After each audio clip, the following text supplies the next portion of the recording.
Today we're going to introduce you to Three Sisters Mexican lasagna.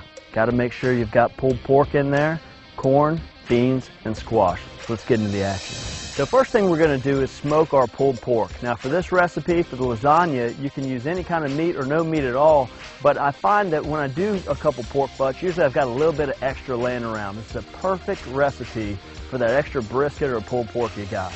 We're going to make a beautiful little cave here where we're going to light our fire starters, plug them in, and then open that draft door on the bottom.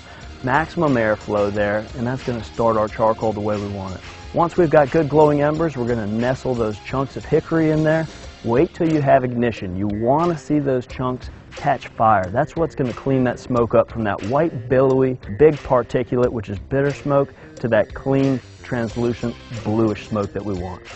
Get your cast iron nice and hot. Go ahead and put your onions in there. Get a little bit of color, then knock in that zucchini or squash. All right, we're going to saute that up. You're going to hear it.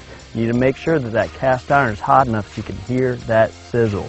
After that, we're going to knock in some of our corn and some of our beans. Don't forget that cumin and oregano.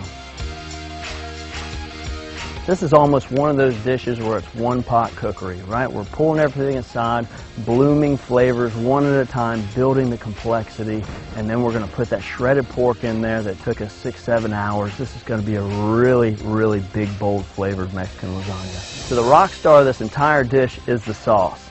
We're going to start with our chicken stock, bring it to temperature, knock in some cored tomatoes, bit of garlic. Check out these ancho and guajillo chilies. You shake them, you hear those little seeds in there. Got to make sure to get those out. Those carry a lot of bitterness. So we're going to take the seeds out, and we're also going to take the seeds out of that jalapeno because those carry a lot of heat.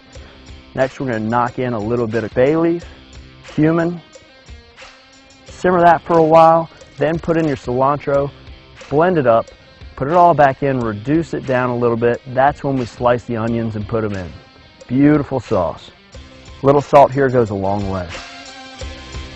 For this lasagna, we're not actually using the traditional pasta. We're going to use tortillas. And this is a fun way to get kids involved. You take out the pasta cooking. By putting the sauce in there, the moisture content with the cheese, the sauce, and all the other ingredients, it just makes them soft and pliable in the end. So you can just, boom, get in there and get all the layers. Now put that back on the grill, close the lid. You're looking for a temperature of about 450 to 500 degrees. Remember, we don't want to burn the bottom.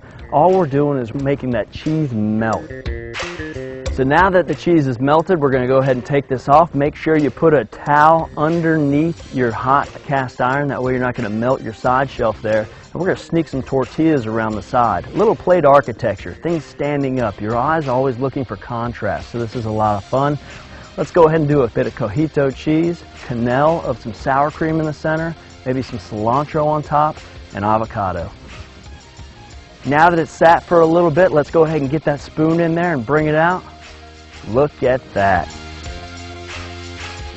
Well, folks, thanks a lot for hanging out with us today. This is a recipe very dear to my heart, so let us know how you alter it. Please continue to share your tips and techniques with us, and we'll continue to post these cool videos. Thanks so much.